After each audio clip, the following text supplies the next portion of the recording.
Good evening, monkeys, apes, and other primates. Your episode is finally here. Sorry, it's a little late in the evening. We're trying a new editing setup. And once again, though I thought we had solved all the audio issues last week, we were troubled by audio issues during the recording for the next 3 episodes. It's not as bad as it was, I'll say. We're improving slightly, but it's not going to be crystal clear yet. So, sorry about that. As always, The Monkees is a children's show from 1966. The Monkees Pod is an adult show from 2025. We're gonna get freaky with it. Enjoy the episode. Hi, welcome back to The Monkees Pod, a Monkees recap podcast. I'm Sommer.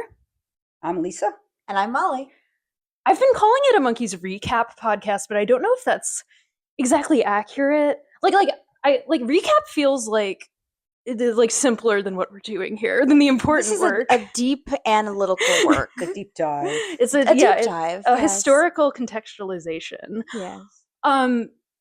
Maybe Which isn't easy to say, so recast. Yeah, recap. I guess we're gonna keep calling it that. Because rewatch, in case you forgot from 60 years ago. Yeah. Rewatch is even more like passive. Yeah. This is an important show. Anyway. Today we are going to be getting into Season 1, Episode 4, Your Friendly Neighborhood Kidnappers. The historical background I've chosen for today that is related to the premise is Beatlemania and all the pea seats that came with it. In the 1960s, the sexual revolution was impacting all sectors of society, which included teenage girls very much, through Beatlemania, which was truly a form of mass hysteria, really. When I say pea seats, that's referring to during concerts and screenings of Beatles movies in movie theaters. There are reports all across the country of all the seats being soaked in pee. Like the movie screenings really get yeah. There's multiple references to that, and she said. Yeah, I did. Yeah, I recall that now. Yes. Because it happened. Okay. I've never been so excited for the Beatles that I've. No, I know. Like, that's what makes me laugh. Like, the concert, like, it is crazy, but I get it. The movie screenings, like, they're not even there. That kind of gets me. Like, the Beatles aren't there, guys. Like, do they understand how movies work? But that's really funny. Have you ever seen I Want to Hold Your Hand, the movie about, like, the Beatles fans who, like, go to see the taping of the Ed Sullivan Show? No, I have not. I haven't seen the whole thing, but there's a clip of it I've seen where, like, they're in a record store and they bring out a cardboard cutout of the Beatles, and the poor girl starts screaming. She's like, "Paul, he's so cute, I'm gonna die!" And her friend's like, "It's a cardboard cutout." She's like, "I don't care." It was just like anything even remotely associated with them had that same mania. And you know what was remotely associated with them was the Monkees. So now I'm going to read to you some teen magazine articles that are truly psychotic of stuff that the Monkees management made them do. This one right here says, "Hair badge giveaway. Davy, Micky, Peter, and Mike give 1,000 packets of their very own hair absolutely free." Wee! Hair is in. So for the first time in the history of anything, the 4 most popular young men in the whole wide world are giving away 1,000 pieces of their very own hair, and it's all free. Yup. Davy, Micky, Peter, and Mike themselves have made special arrangements with their pal and hairstylist, Michael Graber, to prepare 1,000 packets of their hair and to personally guarantee that each packet really and truly contains their very own hair, and to send these 1,000 hair badges to you absolutely free. And then it like goes on to how you send your coupons. I have a lot of questions. I have many questions. I don't know if I want answers. Yeah. Is it all of their hair in each packet? Like, is it mixed, or can you get Davy's hair, or do you pick Mike's? Yeah, or like, do you know? Like, does it arrive in the mail and it just has like a little note? It's like Peter's hair. How do we authenticate this? Like, do you like? And how many hairs per packet? Yeah, there's many questions. There's many questions. I like the picture that they chose of them for this. I'll like put it up in the video version. Because Davy looks really into it. Micky's like, okay. And Mike and Peter are not having it. There's some like really bad headshots. They are. There's They took many pictures of them looking caught off guard. Yeah. That Okay. was one thing that was in a teen magazine. Now we have our next one. Presenting the Kiss the Monkees contest. You can win a super present from your favorite monkey if you can match your lips to his. Read on and find out how. Now, I was disappointed. I thought this was like a contest to win a kiss from the Monkees. It's Well, not. it kind of sounds like. It's not. It's like they show this Oh, so picture. it's the same as yeah, it's the the Kiss same Your as the Favorite Kiss the Beatle. Beatles. Yeah. They show this picture of all their lips completely isolated, creepy as fuck. They all also need chapstick desperately. And they're like, Oh, are we supposed to guess who's his? yes, you're Yes. supposed to. No, not only that, you're supposed to match the shape of your lips to theirs, and the girl who has the closest shaped lips to their monkey wins like the prize of the contest, which is But just what like some is merch. the prize? It's- It says yeah, merch. yeah. Okay. Do you have to have like the cold sore too? yeah.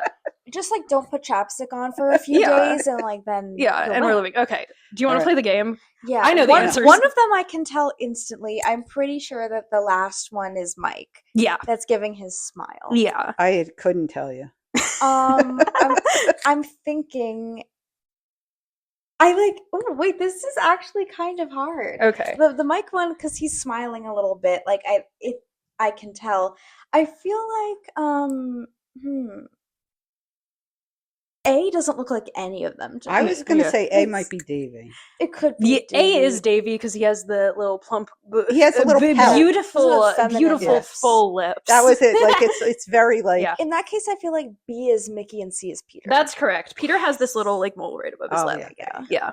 Yeah. So I guess we wouldn't be winning the merch, Yeah. unfortunately. That's crazy stuff to like to have their management have them do. Like the Beatles kind of had stuff like that, but the hair is really the hair is The special. hair was weird. yeah.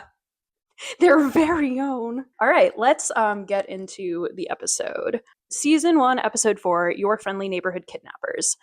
The director of this one was James Frawley, the regular series director, and it was written by Dave Evans. And this one aired October 3rd, 1966. Okay.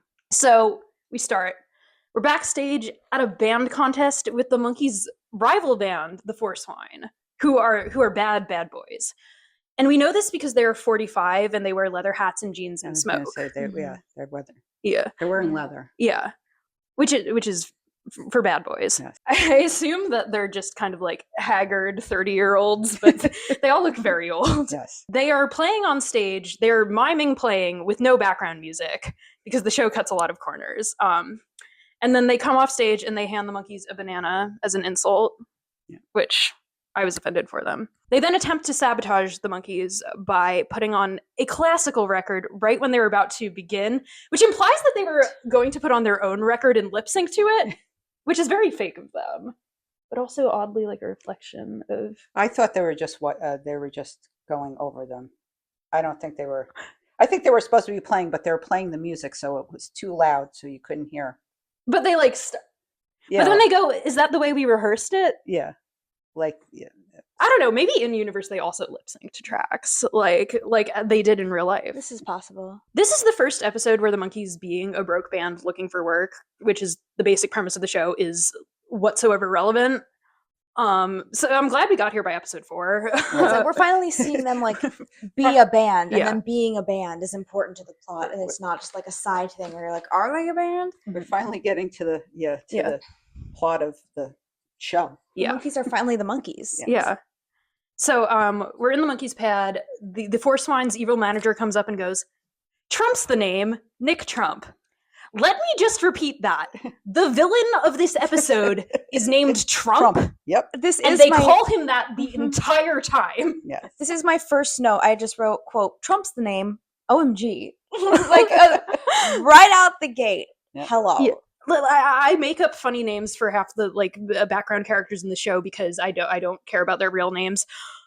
But I'm glad we're gonna call him Trump the whole time because that is what they call him. So as Trump talks to the Monkees, they're all like fidgeting and stimming in various ways. Mike is on a pogo stick. Davy is standing on his head on a chair. Micky is doing. Groucho Marx. That's what I thought. That was Groucho Marx. Okay. Micky does a lot of impressions. I finally does. realized, like, he not only does voices, half of those voices are somebody. It's like that was Groucho Marx. Like, you know, He he's had the, like, doing impressions. he had the like glasses. And and the glasses yeah. and the scarf. Well, that was definitely Groucho Marx he Mhm. was doing. Peter is mixing a milk cocktail during the scene, which is what they always did in the show. When they had to have the Monkees, like when they would be having alcohol, they just made right. it milk. Because they only drank in the first episode. Yeah, technically. Yeah. technically, because to present a good, clean image, the Monkees were not allowed to drink or smoke on the show. Meanwhile, Micky and Peter gave the Beatles STP, which is like a LSD like drug that is more extreme. That they introduced the Beatles to STP, But not the TV monkeys. Not These the are TV good, clean monkeys. cut boys. Yeah, I will say though, for some reason, Mike was a bit of a milk freak in real life. There's like a lot of instances where he's just like there's a lot of pictures of him with milk, like on the plane drinking milk. He tells a story of when he went to stay at John Lennon's house and he made Cynthia Lennon get him milk, and it makes me so angry. Milk is nasty. It is. Don't make Cynthia Lennon get you milk, please. I find that kind of endearing. Good for Mike. He must have really strong bones. I guess maybe he does. That's how he's so tall. He was a growing boy? Yeah. Trump says that the Monkees have made it to the next round of the contest and that he's been assigned to do their PR. He says, according to the rules of the contest, every applicant must submit to exploitation and publicity. Which is a funny joke, but also, like, y'all are exploiting and publicizing the Monkees in real life, so... Exactly. A little too on the nose. Yeah. That reminds me of, like, how I saw this video essay about all the Elvis movies and about how a lot of the Elvis movies are about, like, Elvis having an evil manager who scams him out of a lot of his money, which Tom Parker was actually Which doing. was real life, yes. So, they like to mock the boys with their own media. So for Trump's first PR stunt, the Monkees go to a restaurant where Trump has hired a bunch of teen girls to come rip off all of Davy's clothes, specifically. Yes. Because Davy's got to be naked all the time. And they do a little cutaway bit in the scene where they're pretending to be like astronaut mission control, and it cuts to a shot of Mike with a space helmet on and the fucking hat over the helmet. hat. That was like a giant hat. I wrote that down. I like that they had to get a hat specifically for this bit. That was a corner they would not cut. Yeah. So the teen girls in the restaurant, they run right past the Monkees, and they rip the clothes off of a random adult man.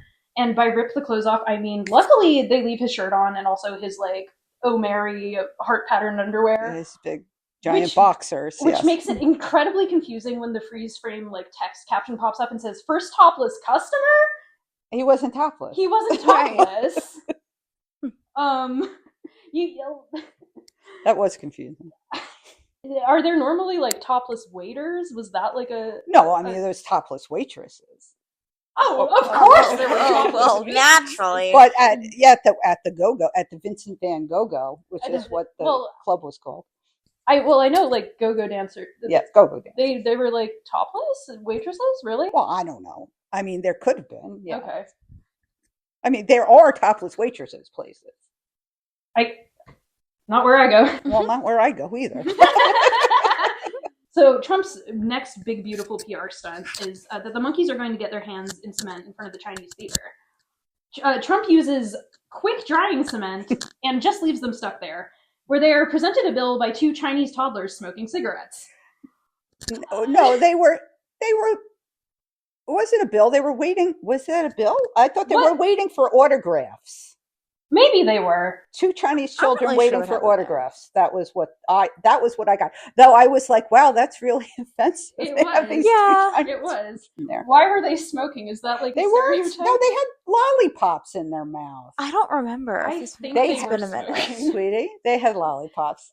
It was lollipops. Check this editing, Sommer. It was, Check this. this. We're going to see who's Lollipops. right. Check this. Okay, Mom was correct. They were sucking on lollipops and holding an autograph book.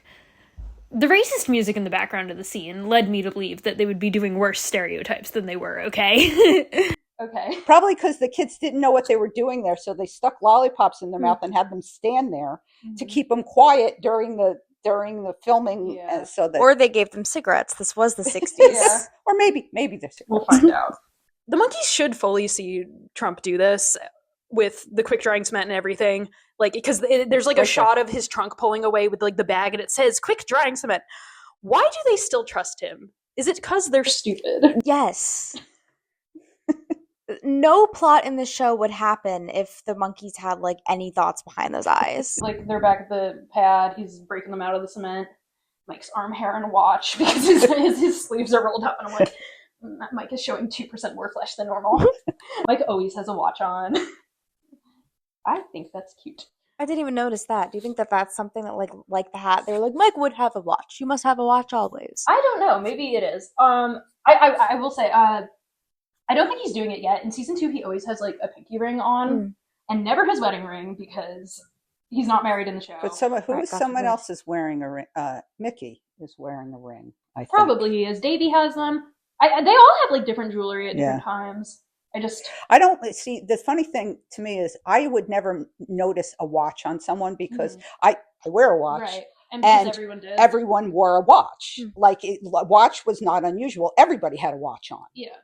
If you didn't have a watch on, it was unusual. Like, so I think that's interesting that you guys, you notice a watch on somebody. Yeah.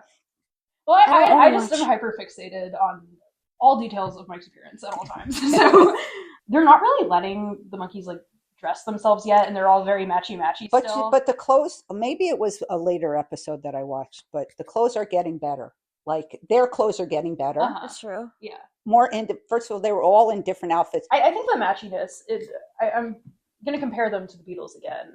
Brian Epstein's early PR strategy for the Beatles, which is relevant to this episode, PR strategy, was to have them all dress in matching suits and be a little matching set, which was extremely effective.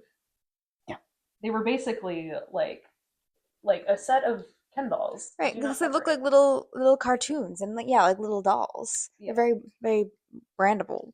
Trump is like, for our final PR stunt, we will stage a kidnapping. That classic PR stunt.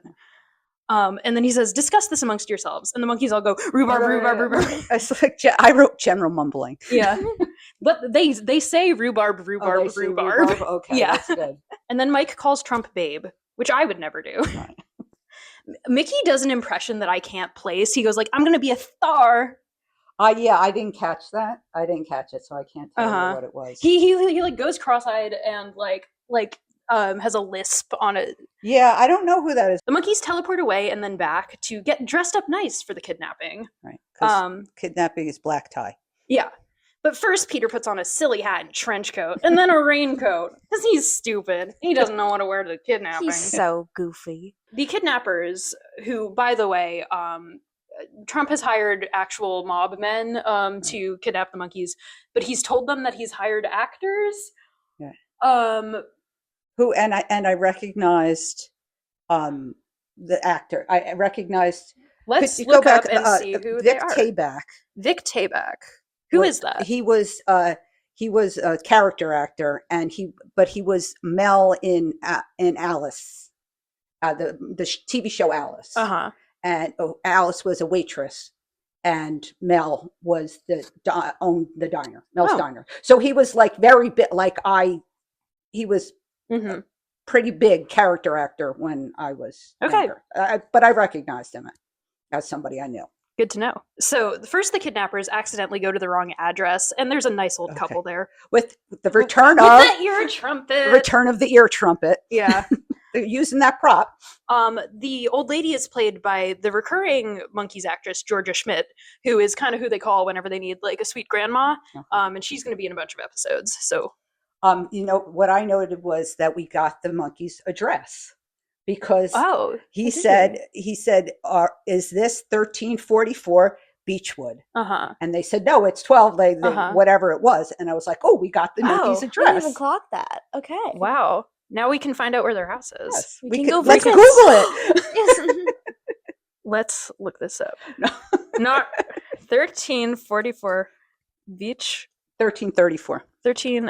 It's going to be like, this is a fictional address that the Monkees lived at and doesn't exist. Beechwood Drive, Hollywood, California. The Monkees pad layout. Okay, well, it knows what we're looking at. Yeah. That's a good sign. Oh, it was the address that they gave to contact the Monkees. So could you like write this address back in the day? Like it wouldn't go to the house. No, but it says that you could write to it was frequently given in 16 magazine as an address to contact Screen Gems and or the Monkees. Okay. Oh, okay. Wow. That's so cute to imagine, like, a little girl watching TV, hearing the Monkees' address and being like, I'm gonna write to their house, and then mailing it out and they actually respond. And that's really cool. Yeah. I'm glad we looked that up. So the kidnappers finally come into the pad, and they tie up all the Monkees except Davy, who had left the kidnapping to go on a date at the Vincent Van Gogh. So often do the Monkees get tied up. They also tie up Mr. Schneider, who has still not been explained or acknowledged. But they named him today. Yeah. We're aware of his existence. They called him by his name today. Too. Okay. That's good. We know him We now. now know his name. We now know his name. And I like in the shot of all of them sitting tied up, Mr. Schneider is like visibly larger than all the Monkees by a lot. So one of the kidnappers goes like, untie the dummy, and then the other one goes for Peter. Aww. Poor Peter. So the kidnappers go to the Vincent Van Gogh to go find Davy. And they're there, everyone's dancing, and one of them's like, I can't do these crazy kid dances, because in order to blend in, they have to do the dances. And the other one's like, no, I'll show you. And he like does some like shadow boxing, and then it says, Cassius Clay, watch out. You know who Cassius Clay is? Of course I do. Okay. That's Muhammad Ali. Right. That's bestie of the Beatles, Muhammad Ali, who hung out with the Beatles one time, and that's that's why you know. No, that's not the only reason I know who Muhammad Ali is, but that is one of the reasons. Yeah. So the kidnappers pick up Davy at the club. He's like, sorry, girl, I gotta go get kidnapped. And the girl's like, what? I want to come too. And then the whole club is like, wait, I want to get kidnapped. So everyone in the club goes back to the Monkees' pad to get kidnapped with Davy. Okay, before we get to there, I just want to say diversity alert. There was a black woman dancing at the party. At the party or at the go-go, one of them. But she had this yellow shirt on. She was gorgeous and she was dancing, but I was like, oh, diversity alert. Good for her. Like, yeah. Diversity mentioned. Yes. Not most of the time, but a good amount of the time that there's a crowd of extras, it will be not entirely white people. Okay. Good for you, Monkees. This time. The Monkees are so chill about the situation because they still think that these guys are actors Trump hired and not actual gangsters. But also, judging from how they act in every other episode that they're in peril, I don't think they would even care if they knew. Davy then turns on the jukebox in their house and everyone gets to party. And the jukebox in their house is the same exact one that was just in the Vincent Van Gogh because they only had one jukebox. But why are they playing a jukebox at the Vincent? I guess they would just play jukeboxes at the Go-Go. But you would think they would have somebody spinning records at the Go-Go. Yeah, they can't afford a DJ. They can't afford an actor to play the DJ. I don't know if this is the right time to mention this. I have two comments. Did anybody notice smoke coming out of the phone? When the kidnapper was talking on the phone, he kept calling and saying he needed more money because more people were coming. Yeah. And at one point, there was smoke coming out of the earpiece, out of the receiver, the top. And I was like waiting for like why it was where they cut it from. I have no idea what the purpose of the smoke was. No one else saw the smoke. I didn't clock that. Maybe it's like the phone is getting overheated from how much he has to call. That was what I was thinking. And I'm like, so I was waiting for the payoff of the joke and it just never paid off. And then the other thing was I saw the view out the window was a dead tree. The tree, it was a tree with no leaves on it. And I'm like, why is there a dead tree outside the window? Yeah, also like in California. That was my point. I'm like, what time of year is this that there's just a dead tree and they're on the beach? Why is there a dead tree outside? Questionable set dress. Yeah. So the song playing on the jukebox is "Let's Dance On" by the Monkees. They're listening to their own song. Thank God. They're an unsuccessful band. Yeah. Well, they have all their own. I don't know how do jukeboxes have records inside of them? Yes, they have records. It's just like 45s. Okay. And the little arm moves it and puts it on, and then it. So I guess they have their own records for their own jukebox. Yes, so. It's a Boyce and Hart song. It's sung by Micky. There's a couple. This episode, next couple episodes, there's a couple times they're using the songs as just like incidental background music, and it's not really a full music video, because they'll have like dialogue or like stuff happening over it. This is one of those instances. And so they're all dancing to this music, and the kidnappers try to kidnap the entire party at once by winding a rope like through the crowd. Yes. More people keep coming and coming. The kidnappers are getting more angry, and Davy goes to them, "Hey, don't get so excited. They brought their own pretzels." And then he throws a bag of pretzels at him. I noted the pretzels coming in the door too. I was like, "Oh, that's a lot of pretzels." Party pretzels. Apparently, pretzels were the. Again, now I don't know when they get to. Was it Peter keeps telling the time, because they're.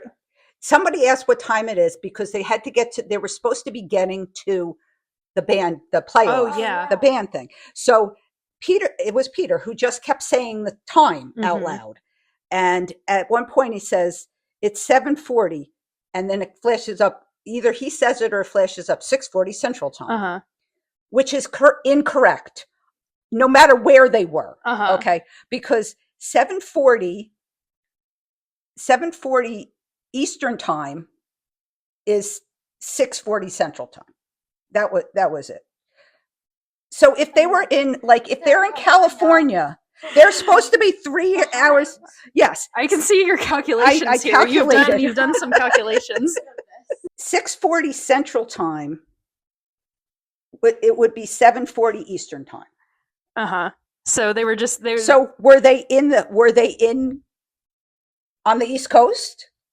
Somebody fucked up. Maybe the writer was from the East Coast and didn't think about it. Maybe that's why there was a dead tree outside. Because they transported to the east to their evil East Coast alternate pad that they go to sometimes. The next song that comes on the jukebox is "Not Your Stepping Stone," which actually is one of my favorite songs. It's a good song. I like that song quite a bit. It's by Boyce and Hart. It's sung by Micky. It's our first track off the second Monkees album, More of the Monkees, which we are gonna talk about. We need to talk about this album.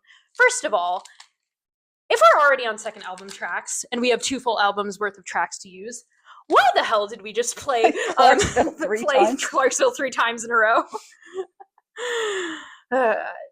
I'm guessing this is something that I should look up in my research. I'm guessing they recorded everything mostly as like singles first, and then they like rearranged the tracks into albums later. Because the story of More of the Monkees, which you can look at the lovely album cover for right here. This is very important. So this album was made without the Monkees' participation or permission, other than the fact that they recorded the vocal tracks on it. They released it without telling them. They saw it for the first time like in store shelves, and they all were pissed as hell because this picture is from a photo shoot they did for ads for JCPenney. And now that you know that, you can really tell because they all look clothes sold at JCPenney. Yes. They all look dorky as hell. Yeah. They don't even fit the clothes. No, they all look caught off guard. And they're photoshopped onto with the tree in the background, or they're photoshopped onto whatever that scene is. Not one of them looks like they knew this picture was being taken. Mike has said that More of the Monkees is the worst album of all time. Of all time? Not the worst Monkees. Not the worst Monkees album, just the worst album, period. I don't agree. I like it. I think almost more than their first one. It's got just reading the back. There are songs that I forgot were on here that are really good. I love it. That's Mary, Stepping Stone, Look Out Here Comes Tomorrow, Kind of Girl I Could Love, Laugh, I'm a Believer. Forgetting Auntie Griselda. What a banger there. Oh, I'm not forgetting Auntie Griselda. When we get to over here, Auntie Griselda. Once we get there, if you follow me on Twitter, you might know I hate the song Your Auntie Griselda with a burning passion.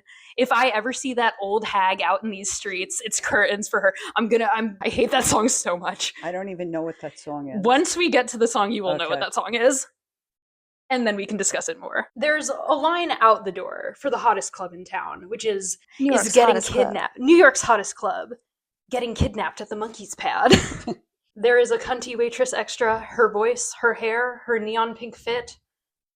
I don't remember who this was referring to because I wrote these notes like 3 weeks ago, but she was there. Also, Mike's best friend, John London, who he was like in a band with before and after the Monkees, and who was his stand-in, I think, on the show. He was something on the show because he was around. He's in this scene somewhere in the background. The girl Davy's dancing with goes, "Hey, this dance is a gas. What do you call it?" And Davy's like, "What else? The kidnap." Oh, of course. There were dance crazes in the 60s, and it worked a little like, well, there's always been dance crazes. Yes. There's TikTok dances now, and in the 90s there was like the Macarena. Yeah, line dance. Yeah. But like nowadays, like you don't go to the club and be like, let's all do the apple dance. Right. Well, I do that. But I'm like, some people do, but this is not like what the club is for. Yeah. But like back in the day, I said in my notes, like, I wish I lived in the time of go-go's and I suppose kidnapping parties. Like I should not be at the club. Like this looks fun. Mm-hmm. Where you can just learn the dance. And then go, and then everyone does the dance. Like, yeah, line dances exist, but you're only going to do it at, like, a wedding. Like, you know? Yeah. A bar mitzvah. Right. As white people, we need the structure of learning the whole dance first. We do. On Judy Garland's, like, show, they had... There's that clip that goes viral every so often of... The young dancers on Judy Garland's show doing the nitty gritty, and one of the boys is like really good and like really aggressively doing it. And that's on like in Hairspray too. They're like, we all just learned the new dance of the week. Everybody learn it. Oh yeah, and like they teach the dance on the Corny College show, right? Yeah. So it's always been a thing. We should bring back the kidnap. I think that would do numbers. So Davy sees how stressed out the kidnappers are, and he's like, oh, poor kidnappers. So he decides to empty the house and help them out by switching the song in the jukebox to like a polka or something. Yeah. Some not cool music that kids hate, and everyone runs out in fast motion. No one listens to polka anymore. Yeah. Micky says, "Come on, Trump! Tell your actors to put the toy guns away. The show's over." Just an amazing sentence. Still relevant. Yeah. They were ahead of their time. Uh-huh. So Trump reveals that his plan to fake kidnap the Monkees was actually a plan to real kidnap the Monkees so that they can't go to the contest. His plan is so good. Wow. So if it was like half an hour before the contest anyway, why did the Monkees agree to be fake kidnapped? I don't know. I think it was... That was the whole thing with the time, like, and Peter kept saying the time. I don't know. Well, why? I assumed it would have been like they get kidnapped, and then at the contest, they're like, "Oh no, the Monkees have been kidnapped," and then they arrive, and they're like, "Oh, good, they're okay." Yeah. I think they were supposed to be let out like 15 minutes before the show. Is being kidnapped as a PR stunt anything that has any precedent? No. Wasn't there that like politician daughter who got kidnapped by like this revolutionary group, and she got like Stockholm syndrome? Yes, but that wasn't like good PR for an entertainer. No. Okay. Not yeah. They just wanted an excuse to tie the Monkees up. I think so. That was the real PR. They would have put a photo of them tied up in the newspaper. Monkees kidnapped, and then all the girls would have gone crazy. Yeah. So the kidnappers lock the Monkees in their bedroom, and they have a sign that says Denver Chamber of Commerce and a beaded curtain over their window. Their room is so groovy. Micky gets an ideal light bulb and acknowledges it because the Monkees are omnipotent gods. Yeah. And the idea is to throw Peter out the window, which they all immediately get ready to do. And they're so excited. But then Mickey's like, no, he's got to be stiff. So he hypnotizes him to be stiff. And then they throw him most of the way out the window and then go, oh, no, he might land on someone. Guys, stop being mean to Peter. Stop. So then Micky makes a sheet rope so they can escape. And then Mike is like, we are on the first floor. But they don't just... What? So they don't just jump out the window? I think they like being kidnapped. I think they enjoy it. Micky uses this as an excuse to go full mad scientist mode, and he threatens the kidnappers with a vial of nitroglycerin. Yes. Very Bugs Bunny, very Wile E. Coyote of him. Yeah. And he has like an evil lab coat while he does it. It appears to be an empty threat, but the kidnappers believe him and it works. And then they manage to lock the kidnappers in the room. And then it does blow up for real. And then we get fucking Clarksville again. Clarksville for the third week in a row. And the music video is the Monkees and kidnappers chasing each other all around the band contest, all around the way to the band contest with reused footage. They ran out of songs. They ran out of footage. Back on the unicycles.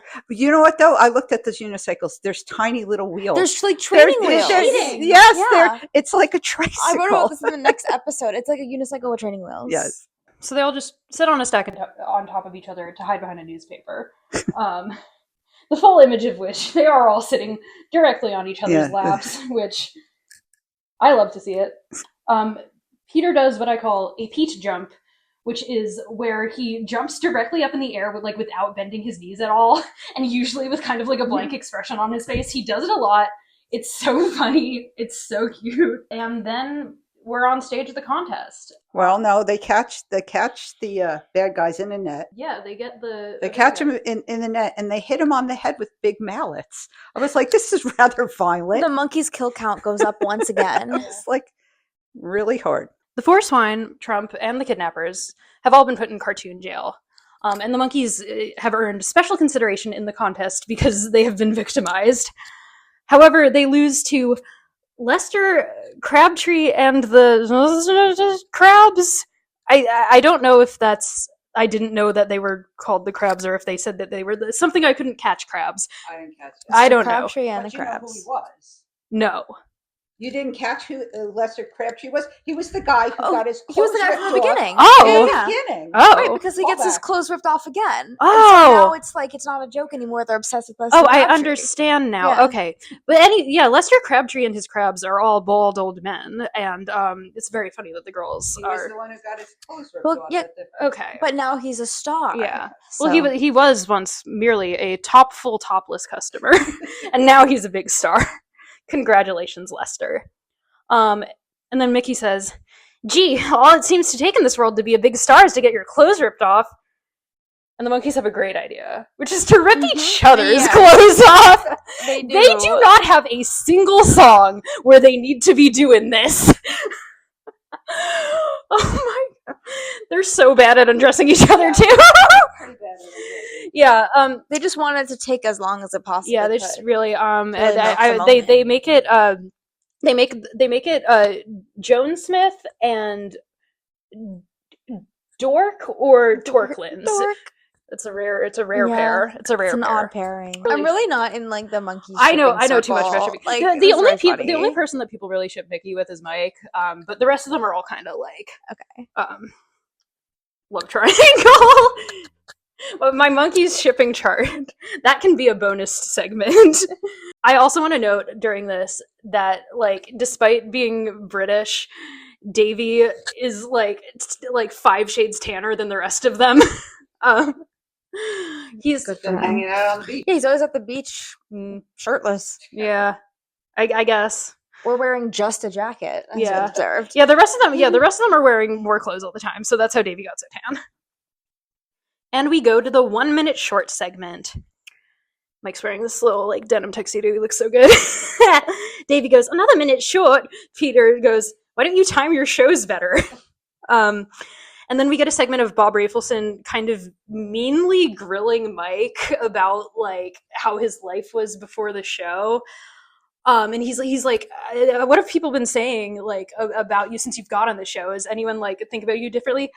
And then Mike says, "A lot of people have called up who used to say, 'You're going to go to jail or you're going to die when you're 23 years old.'" And then Bob says, "Why did they make that prediction?" Mike's like, "Well, I was a pretty rotten kid." "Were you a loser?" "Well, yeah." "A victim?" "No, just a loser." Hello? What? No, that's a crazy thing to say to someone. Psychoanalyzing Mike like that. Oh, were you a victim? Were you a victim? Okay. All I wrote was Mike was a loser as a child. He says that every article in like the teen magazine archive where Mike has to talk about his childhood, he's like, I was a loser and I was ugly and I asked 13 girls to prom and they all said no. Oh, poor Mike. Wait, hold on. I'll put them up on the screen. I'll show you guys in a sec. I have all of Mike's high school yearbook pictures, and he looks so awkward in all of them. I'm really curious. If he's genuinely an ugly child. I do wonder, like, if Mike wasn't like one of the Monkees, and you just saw him out in the wild, do you think you would find him attractive, or is it like the allure of like being a Monkee that like brings out the cuteness in him? I think it depends, because to me, Mike Nesmith was extremely lucky that the 2 hottest years of his life happened to be on a major network sitcom. Because, like, right before he got on the Monkees and right after, like, I'm like, no, just right in that window is where I like him. Because he was, like, it was, like, in the 50s, he had this, like, short little haircut and his big dorky ears were sticking out. And then in like, I always say that Mike aged like a Pokemon evolving, because he looks like he aged so hard and so fast. He didn't age well. He looks like his own father almost, and then he looks like his own grandpa. Aww. Like old. Sometimes when I look at pictures of old Mike, it's like if you look closely at his face, you can see him in there, but it really doesn't look like the same person. That's really true. Yeah. I think Micky aged exactly how you would expect him to age. Yeah. So like Davy was a good-looking old man.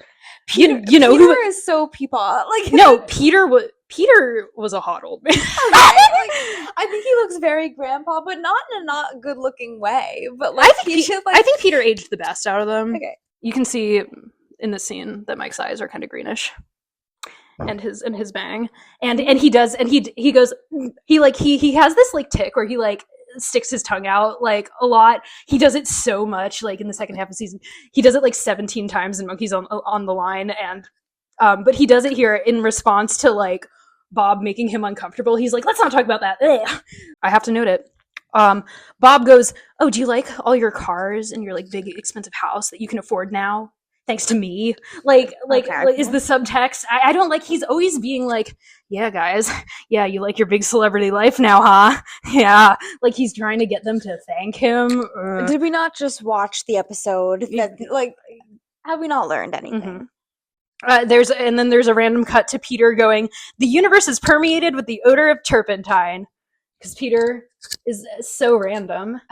So silly and goofy. I did not understand that at all. Was it supposed to mean something? No, he just likes to say stuff. Okay. Also, I think that might be like a science fact about like the reaches of space. And then Bob says, collectively, have you got something to say? And then they all just like talk at once over each other. Good night, fellas. Well, that's going to do it for your Friendly Neighborhood Kidnappers. And as a reminder, Trump is the villain. He's out. Monkey out. Monkey out.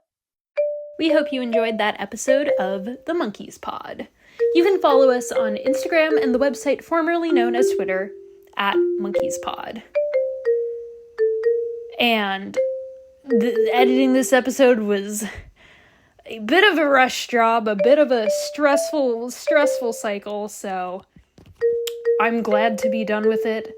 But I think it was funny as hell, so I hope you enjoyed it. Bye!